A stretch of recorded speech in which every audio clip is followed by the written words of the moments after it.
রায়ের বাজার বধ্যভূমিতে রাষ্ট্রপতি, প্রধান উপদেষ্টা সহ সর্বস্তরের মানুষের শ্রদ্ধা, দেশ গড়ার দ্বিতীয় সুযোগ হাতছাড়া না করার প্রত্যয়। গণহত্যার কারণেই জনবিচ্ছিন্ন আওয়ামী লীগ, মন্তব্য মির্জা ফখরুলের। ৭১-এর চেতনায় ফ্যাসিস্ট মুক্ত রাষ্ট্র প্রতিষ্ঠা ও দ্রুত নির্বাচনের আশা। স্বার্থের সাম্যতায় ভারতের সাথে বন্ধুত্ব চায় বাংলাদেশ, জানিয়েছেন পররাষ্ট্র উপদেষ্টা। সুসম্পর্ক চাইলে ফেরত দিতে হবে শেখ হাসিনাকে, বলেছেন সাজ্জিদ। দেখছিলেন ক্রাউন 7 সংবাদ শিরোনাম। শহীদ বুদ্ধিজীবী দিবস উপলক্ষে রাষ্ট্রপতি মোহাম্মদ শাহাবুদ্দিন ও অন্তর্বর্তী সরকারের প্রধান উপদেষ্টা ডক্টর মোহাম্মদ ইউনূস মিরপুর শহীদ বুদ্ধিজীবী স্মৃতিসৌধে শ্রদ্ধা জানিয়েছেন জাতির শ্রেষ্ঠ সন্তানদের প্রতি। সকাল ৭টার দিকে রাজধানীর শহীদ বুদ্ধিজীবী স্মৃতিসৌধে পৌঁছান রাষ্ট্রপতি শাহাবুদ্দিন। প্রথমে রাষ্ট্রপতি পুষ্পস্তবক অর্পণ করেন, এরপর ফুল দিয়ে শ্রদ্ধা নিবেদন করেন প্রধান উপদেষ্টা ডক্টর মোহাম্মদ ইউনূস। এরপর প্রধান বিচারপতি সৈয়দ রিফাত আহমেদ জাতির শ্রেষ্ঠ সন্তানদের ফুল দিয়ে শ্রদ্ধা জানান। পরে রাজনৈতিক ও সামাজিক সংগঠন সহ সর্বস্তরের মানুষের জন্য উন্মুক্ত করে দেওয়া হয় বুদ্ধিজীবী স্মৃতিসৌধ। শ্রদ্ধা ভালোবাসায় সিক্ত রায়ের বাজার বধ্যভূমি। সূর্যোদয়ের প্রথম প্রহরে বধ্যভূমি স্মৃতিসৌধে শ্রদ্ধা নিবেদন করে বিভিন্ন রাজনৈতিক দলের নেতৃবৃন্দ ও সাংস্কৃতিক সংগঠন সহ বিভিন্ন শিক্ষা প্রতিষ্ঠান। সকাল থেকে শহীদ বুদ্ধিজীবীদের প্রতি শ্রদ্ধা জানাতে ঢল নামে মানুষের। রায়ের বাজার বধ্যভূমিতে শহীদদের প্রতি শ্রদ্ধা জানান সবাই। তবে স্বাধীনতার ৫৩ বছর পরেও শহীদ বুদ্ধিজীবীদের তালিকা প্রকাশ ও তাদের হত্যা, রাজাকার আলবদরদের বিচার না হওয়ায় ক্ষোভ জানান সবাই। বুদ্ধিজীবী দিবসে তরুণ প্রজন্মের প্রত্যাশা ৭১ ও ২৪-এর গণকবর রচনাকারীদের দ্রুত বিচার। এ সময় ইতিহাসকে দলীয়করণের সংস্কৃতি থেকে বের হবার প্রত্যাশার কথাও জানান তরুণরা। এদিকে মুক্তিযুদ্ধের মতো ২৪-এর ইতিহাস রাজনৈতিক দল ও বিদেশি অপশক্তি ছিনতাই করতে না পারে, সেদিকে সজাগ থাকার অঙ্গীকার তরুণ রাজনৈতিক নেতাদের। বিএনপির মহাসচিব মির্জা ফখরুল ইসলাম আলমগীর বলেছেন, গণতন্ত্র হত্যা, গণহত্যা আর জনগণ থেকে সরে যাওয়ার কারণেই জনবিচ্ছিন্ন হয়েছে আওয়ামী লীগ। সকালে দলের নেতাকর্মীদের নিয়ে শহীদ বুদ্ধিজীবী দিবস উপলক্ষে মিরপুর বুদ্ধিজীবী স্মৃতিসৌধে ফুলেল শ্রদ্ধা জানান বিএনপির মহাসচিব মির্জা ফখরুল ইসলাম আলমগীর। এ সময় দলের স্থায়ী কমিটির সদস্যরা উপস্থিত ছিলেন। পরে সাংবাদিকদের বিএনপির মহাসচিব মির্জা ফখরুল ইসলাম আলমগীর বলেন, এই দিনে জাতি তার সবচেয়ে বরেণ্য ব্যক্তিদের হারিয়েছিল।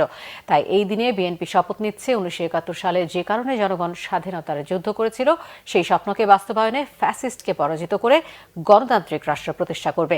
তার প্রত্যাশা, খুব দ্রুত জনগণের ইচ্ছা অনুযায়ী অবাধ সুষ্ঠু নির্বাচন হবে আর দেশ পাবে গণতান্ত্রিক সরকার। আমাদের জন্য যারা প্রাণ দিয়েছেন দেশের জন্য, জাতির জন্য, তাদের যে লক্ষ্য ছিল বাংলাদেশে একটি গণতান্ত্রিক রাষ্ট্র প্রতিষ্ঠা করা, বাংলাদেশে একটি আধুনিক, একটা সমৃদ্ধ বাংলাদেশ নির্মাণ করা এবং একটি বৈষম্যহীন বাংলাদেশ নির্মাণ করা, সেই লক্ষ্যে আমরা আমাদের যে রাজনৈতিক কর্ম সেটাকে আমরা চালু রাখবো। যারা জনগণ থেকে সরে যায়, যারা গণতন্ত্রকে হত্যা করেছে, যারা মানুষকে হত্যা করেছে, গণতান্ত্রিকামী ও স্বাধীনতাকামী মানুষদেরকে যারা স্বাধীনতায় বিক্রি করে দিয়েছে, তারা অবশ্যই জনগণ থেকে বিচ্ছিন্ন হয়ে গেছে এবং সঙ্গত কারণেই আজকে তারা সেখানে অনুপস্থিত। বিশেষ কিছু সংস্কার শেষে সুষ্ঠু নিরপেক্ষ নির্বাচনের মাধ্যমে রাজনীতিবিদদের হাতে ক্ষমতা দিয়ে এই সরকার সরে যাবে, জানিয়েছেন পররাষ্ট্র উপদেষ্টা মোহাম্মদ তৌহিদ হোসেন। দুপুরে নরসিংদীর বেনাবো উপজেলা সম্মেলন কক্ষে উপজেলা পর্যায়ের সকল কর্মকর্তা ও সুধীজনদের সাথে মতবিনিময় সভায় তিনি এসব কথা বলেন। পররাষ্ট্র উপদেষ্টা আরও বলেন, সম্মান সমতার ভিত্তিতে বাংলাদেশ সব দেশের সাথে সুসম্পর্ক চায়, সে লক্ষ্যেই অন্তর্বর্তী সরকার কাজ করে যাচ্ছে। তৌহিদ হোসেন জানান, ভারতকে স্পষ্ট বার্তা দেওয়া হয়েছে দুদেশের ভালো সম্পর্কের বিষয়ে। সমান স্বার্থের ভিত্তিতে বন্ধুত্বপূর্ণ সম্পর্কে বিশ্বাস করে বাংলাদেশ। পররাষ্ট্র উপদেষ্টা আরও বলেন, রাজনৈতিক সরকারকে দায়িত্ব নিতে হবে, আবার যেন শিক্ষার্থীদের রাস্তায় নেমে আসতে না হয়, জীবন দিতে না হয়। আমরা খুব স্পষ্ট বার্তা দিয়েছি যে আমরা ভালো সম্পর্ক চাই দুই পক্ষের স্বার্থের ভিত্তিতে। আমি আশা করি যে এই অস্বস্তি কেটে যাবে, আমরা সবার সাথেই ভালো সম্পর্ক প্রতিষ্ঠা করতে পারব। যারা এই বিজয় অর্জন করেছে তাদের কিছু দাবি দেওয়া আছে, কিন্তু তারা কিছু রিফর্ম চায়, যে রিফর্মগুলি আমাদেরকে করতে তারা দায়িত্ব দিয়েছে, এবং সেই রিফর্মগুলি আমি মনে করি না যে সব কিছু একদিনে অর্জন করা সম্ভব না। রিফর্মের পথ থেকে যেন সরে যেতে না পারে সেই ট্রেনটা, এইটুকু ব্যবস্থা করে দিয়ে আমাদের উপর যে দায়িত্বটা দেওয়া হয়েছে সেই দায়িত্বটা অর্পণ করে রাজনীতিবিদদের হাতে ক্ষমতা দিয়ে আমরা চলে যাবো, তারা দেশ চালাবে। জুলাই শহীদ স্মৃতি ফাউন্ডেশনের সাধারণ সম্পাদক সার্জিস আলম বলেছেন, বাংলাদেশের সাথে ভালো সম্পর্ক চাইলে ভারতকে খুনি শেখ হাসিনাকে ফেরত দিতে হবে। দুপুরে রাজশাহী জেলা শিল্পকলা একাডেমিতে জুলাই শহীদ স্মৃতি ফাউন্ডেশন আয়োজিত শহীদ পরিবারের পাশে বাংলাদেশ অনুষ্ঠানে তিনি কথা বলেন। গণ অভ্যুত্থানের বিশ্বাসের সাথে বেইমানি করলে প্রধান উপদেষ্টা প্রফেসর ডক্টর ইউনূসকেও ছাড় দেওয়া হবে না বলে হুঁশিয়ারি দেন সার্জিস। অনুষ্ঠানে তিনি প্রশ্ন রাখেন, শেখ মুজিব হত্যার বিচারের জন্য তার লাশ যদি কবর থেকে তোলা না লাগে, তাহলে ২৪-এর গণহত্যার বিচারের জন্য শহীদদের লাশ কবর থেকে কেন তুলতে হবে? আর কোন শহীদের লাশ কবর থেকে উত্তোলন করতে দেওয়া হবে না বলেও ঘোষণা দেন তিনি। আমরা কারো অন্ধ দালাল নয়, আমরা কোনো ক্ষমতা পিপাসু নয়। বিবেকবোধের জায়গায় যদি আমাদের মনে হয় যে কেউ আপনারা এই অভ্যুত্থানের স্পিরিটের সাথে বিশ্বাসঘাতকতা করছেন, ইভেন প্রফেসর ডক্টর মোহাম্মদ ইউনূসও যদি হয়, আমরা তাকেও ছেড়ে কথা বলবো না। ভারতকে একটি জিনিসই বলে দিতে চাই, আপনাদের সাথে আমাদের সম্পর্ক কি হবে সেটা আপনারা আপনাদের কাজের মাধ্যমে নির্ধারণ করবেন। যেই খুনি হাসিনা এতগুলো মানুষকে খুন করে এই বাংলাদেশ থেকে পালিয়ে গিয়েছে, যেই খুনি হাসিনা বাংলাদেশের মানুষের দ্বারা এই দেশ থেকে তাড়িত হয়েছে, সেই খুনি হাসিনাকে আপনারা আশ্রয় দিয়েছেন। যদি এই বাংলাদেশের সাথে আপনাদের সম্পর্ক স্থাপন করতে চান, খুনি হাসিনাকে বাংলাদেশে ফিরিয়ে দিন। শিল্প উপদেষ্টা আদিলুর রহমান খান বলেছেন, গত 15.5 বছরে কোনো গ্যাস কূপ খনন করা হয়নি। বাপেক্সকে বসিয়ে রেখেছিল আওয়ামী লীগ সরকার। উপদেষ্টা আরও বলেন, দেশ বর্তমানে গ্যাস সংকটের মধ্যেই আছে। সংকট কেটে গেলে সারের ঘাটতি থাকবে না। দুপুরে নরসিংদীর ঘোড়াশাল পলাশ ইউরিয়া সার কারখানা ঘুরে দেখে সাংবাদিকদের তিনি এসব কথা বলেন। আদিলুর রহমান জানান, ভোলা থেকে গ্যাস উত্তোলনের চেষ্টা চলছে, সারের ঘাটতি মেটানোর চেষ্টা চলছে। লক্ষ্য বাস্তবায়নে নানা প্রতিবন্ধকতা আছে বলেও জানান শিল্প উপদেষ্টা। আমরা তো গ্যাস সংকটের মধ্যেই আছি, কারণ গ্যাস তো গত 15.5 বছর নতুন করে খনন করা হয়ই নাই। বাপেক্সকে বসিয়ে রাখা হয়েছিল। এখন ভোলাতে কিছু গ্যাস পাওয়া গেছে, বাপেক্সের উদ্যোগে আবার গ্যাস খননের চেষ্টা হচ্ছে। আমরা যদি গ্যাস পাই তাহলে সেই সংকটটা চলে যাবে। সেই জন্যই আমরা কখনো এই কারখানা কখনো ওই কারখানা এইভাবে করে সার উৎপাদনের চেষ্টা করছি, যেন দেশে সারের সংকট না থাকে। ঘন কুয়াশার চাদরে ঢাকা পড়েছে চুয়াডাঙ্গা, দিনাজপুর, নাটোর সহ দেশের বিভিন্ন জেলা। সড়ক মহাসড়কে হেডলাইট জ্বালিয়ে চলাচল করছে দূরপাল্লার গাড়ি সহ বিভিন্ন যানবাহন। সকালে চুয়াডাঙ্গার সর্বনিম্ন তাপমাত্রা রেকর্ড করা হয়েছে 8.7 ডিগ্রি সেলসিয়াস।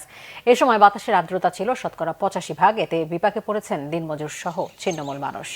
অন্যদিকে দিনাজপুরে সর্বনিম্ন তাপমাত্রা রেকর্ড করা হয়েছে 11.8 ডিগ্রি সেলসিয়াস। জেলার সড়ক ও মহাসড়কগুলোতে হেডলাইট জ্বালিয়ে যানবাহন চলাচল করছে। এদিকে নাটোরের সূর্যের দেখা মেলায় নিম্ন আয়ের মানুষের মাঝে ফিরেছে স্বস্তি। তবে সন্ধ্যার পর শীতের তীব্রতা বাড়ায় ঠান্ডাজনিত রোগে ভুগছে শিশু, বৃদ্ধ সহ বিভিন্ন বয়সের মানুষ। রাজধানীর বাইরে বিনম্র শ্রদ্ধার ভালোবাসায় দেশের বিভিন্ন জায়গায় শহীদ বুদ্ধিজীবী দিবস পালন হয়েছে। শ্রদ্ধা নিবেদন, র্যালি, আলোচনা সভা সহ নানা আয়োজনে জাতির শ্রেষ্ঠ সন্তানদের স্মরণ করেছে সর্বস্তরের মানুষ। প্রতিনিধিদের পাঠানো তথ্যছবিতে ডেস্ক রিপোর্ট। শহীদ বুদ্ধিজীবী দিবস উপলক্ষে চট্টগ্রাম পাহাড়তলীর বধ্যভূমিতে শহীদ স্মৃতিস্তম্ভে শ্রদ্ধা জানান city mayor doctor Shahadat Hossain ও সিটি কর্পোরেশনের বিভিন্ন পর্যায়ের কর্মকর্তারা। এছাড়া বিভিন্ন সামাজিক ও সাংস্কৃতিক সংগঠনের পক্ষ থেকে শহীদ বুদ্ধিজীবী দিবস উপলক্ষে আলোচনা সভা ও বিভিন্ন অনুষ্ঠান হয়।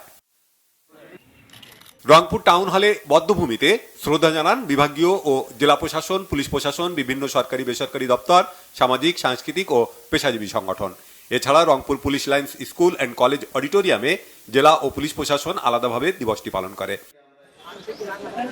বরিশাল নগরীর 30 গোডাউনের বধ্যভূমিতে শ্রদ্ধা জানায় বিভিন্ন রাজনৈতিক, সামাজিক সংগঠন এবং প্রশাসনের কর্মকর্তারা। ময়মনসিংহ নগরীর থানারঘাট বধ্যভূমিতে শ্রদ্ধা নিবেদন করেন বিভাগীয় কমিশনার মুক্তার আহমেদ। পরে জেলা ও পুলিশ প্রশাসনের ঊর্ধ্বতন কর্মকর্তারা শ্রদ্ধা জানান। সিলেট নগরীর চৌহাট্টায় শ্রদ্ধা জানায় সর্বস্তরের মানুষ। তবে আওয়ামী লীগ কিংবা অঙ্গ সংগঠনের কাউকে শ্রদ্ধা জানাতে দেখা যায়নি। নানা আয়োজনে দেশের সূর্য সন্তানদের স্মরণ করেছে খুলনাবাসীও। গল্লামারী বধ্যভূমি স্মৃতিসৌধে শ্রদ্ধা জানায় বিভাগীয় কমিশনার, জেলা প্রশাসক, খুলনা মহানগর ও জেলা বিএনপির নেতাকর্মীরা। যশোরে দিবসটি উপলক্ষে বিভিন্ন রাজনৈতিক, সামাজিক, সাংস্কৃতিক সংগঠন, শিক্ষা প্রতিষ্ঠান ও প্রশাসনের পক্ষ থেকে চাতলা বধ্যভূমিতে শহীদ বুদ্ধিজীবী স্মৃতিস্তম্ভে শ্রদ্ধা জানানো হয়। পুষ্পস্তবক মৌলভীবাজারে শাহ মোস্তফা সড়কের গণকবরে শ্রদ্ধা জানায় জেলা প্রশাসন, জেলা পুলিশ, মুক্তিযোদ্ধা, পৌরসভা সহ সরকারি বিভিন্ন প্রতিষ্ঠান ও রাজনৈতিক সামাজিক সংগঠন। আলোচনা সভা হয় জেলা প্রশাসকের সম্মেলন কক্ষে। সাতক্ষীরায় কেন্দ্রীয় শহীদ মিনারে বুদ্ধিজীবীদের স্মরণে পুষ্পস্তবক অর্পণ করে জেলা প্রশাসন, পুলিশ প্রশাসন, ছাত্র প্রতিনিধি সহ বিভিন্ন প্রতিষ্ঠানের প্রতিনিধিরা। পরে জেলা শিল্পকলা একাডেমি মিলনায়তনে হয় আলোচনা সভা। কিশোরগঞ্জে শহীদ বুদ্ধিজীবী দিবস উপলক্ষে আলোচনা সভা হয় জেলা প্রশাসকের সম্মেলন কক্ষে। এতে বক্তারা বলেন, বুদ্ধিজীবীদের নৃশংস হত্যার মাধ্যমেও বাঙালিদের থামিয়ে রাখতে পারেনি পাকিস্তানিরা। খাগড়াছড়ি জেলা প্রশাসক কার্যালয়ের সম্মেলন কক্ষে বুদ্ধিজীবীদের স্মরণে হয় আলোচনা সভা। বিভিন্ন কর্মসূচিতে টাঙ্গাইলের মৌলানা ভাসানী বিজ্ঞান ও প্রযুক্তি বিশ্ববিদ্যালয়ে শহীদ বুদ্ধিজীবী দিবস পালন হয়েছে। বিশ্ববিদ্যালয়ের প্রশাসনিক ভবনে জাতীয় পতাকা অর্ধনমিত করা, কালো পতাকা ও বিশ্ববিদ্যালয়ের পতাকা উত্তোলন, 1 মিনিট নীরবতা পালন এবং কালো ব্যাজ ধারণের মধ্য দিয়ে কর্মসূচির উদ্বোধন করা হয়। বাঙালি জাতিকে মেধাশূন্য করার পাকিস্তানি হানাদারদের ঘৃণ্য চক্রান্তের এই দিনে হত্যা করা হয় শিক্ষক, চিকিৎসক, সাহিত্যিক, সাংবাদিক, প্রকৌশলী ও ক্রীড়াবিদ সহ দেশের বহু কৃতি সন্তানকে। তাদের শ্রদ্ধাভরে স্মরণ করা হয়েছে রাঙামাটি, নাটোর, লালমনিরহাট, বাগেরহাট সহ দেশের বিভিন্ন জায়গায়। Bangla vision news desk. ঝিনাইদহের শৈলকুপায় মুয়াজ্জিনের ফতোয়া দেয়া নিয়ে দুপক্ষের সংঘর্ষে আহত হয়েছেন কমপক্ষে 10 জন। ভাঙচুর করা হয়েছে অন্তত 30টি বাড়িঘর, কয়েকটি বাড়িতে দেওয়া হয়েছে আগুন। সকাল থেকে দুপুর পর্যন্ত দফায় দফায় উপজেলার সাতগাছি গ্রামে এই ঘটনা হয়। পুলিশ জানায়, সাতগাছি গ্রামের কাশেম মোল্লার ছেলের সুন্নতে খতনার অনুষ্ঠানে গান বাজানোয় শুক্রবার জুম্মার নামাজে গ্রামের মসজিদের মুয়াজ্জিন ও মসজিদ কমিটির সাধারণ সম্পাদক ইমাম হাকিম মোল্লা বলেন, গান বাজনা হারাম, এতে বাধা দেয় কাশেম মোল্লা। এ সময় মসজিদের মধ্যেই দু গ্রুপের মধ্যে বিতণ্ডা হয়। এর জেরে হাকিম মোল্লা ও কাশেম মোল্লার লোকজন সংঘর্ষে জড়ায়। এলাকায় উত্তেজনা বিরাজ করছে। পরিস্থিতি নিয়ন্ত্রণে পুলিশ ও সেনাবাহিনী মোতায়েন করা হয়েছে। দেশের বিভিন্ন জায়গার আরও কিছু খবর নিয়ে রয়েছে desk report.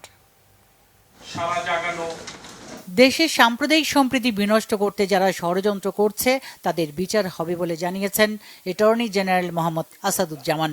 Bangladesh human rights ফাউন্ডেশনের 15তম প্রতিষ্ঠাবার্ষিকী ও 4র্থ সম্মেলনে যোগ দিয়ে তিনি কথা বলেন।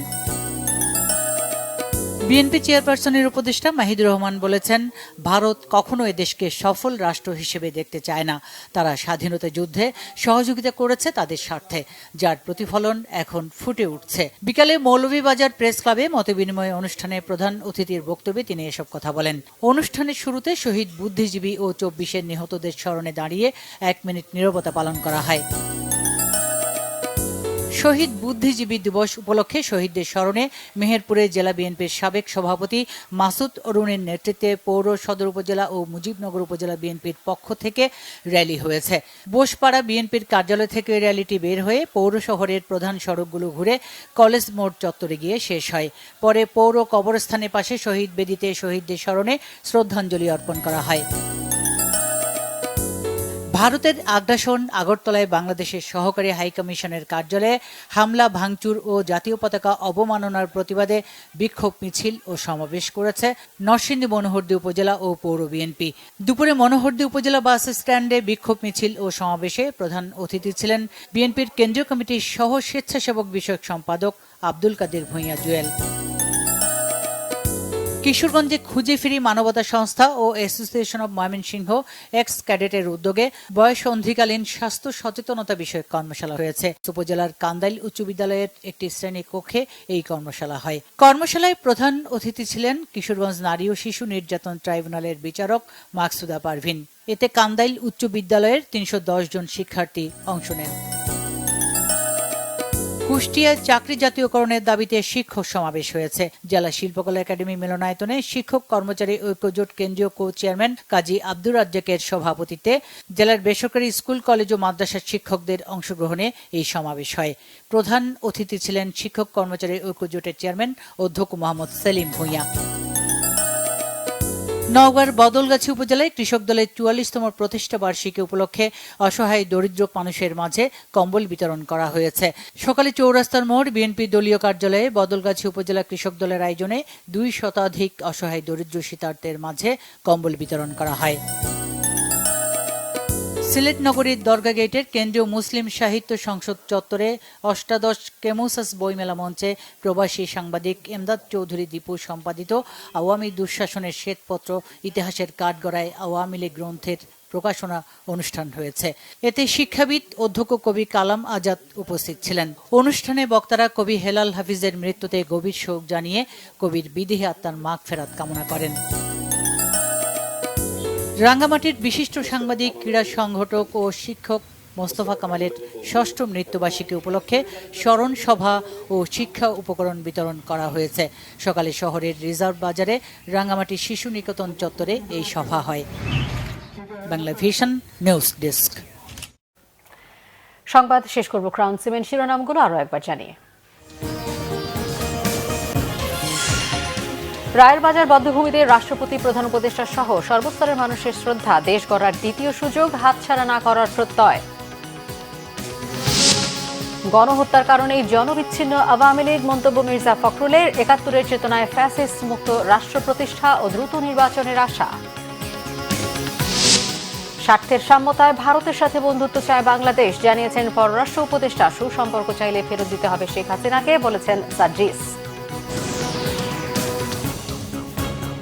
এই ছিল এখনকার মতো। পরের সংবাদ সন্ধ্যা 7:30টায়। এছাড়া বাংলা ভিশন ও সংবাদ সংশ্লিষ্ট অনুষ্ঠান দেখতে ভিজিট করুন www.bbnews24.com ও facebook.com/banglavisionnews এবং সাবস্ক্রাইব করুন youtube.com/banglavisionnews।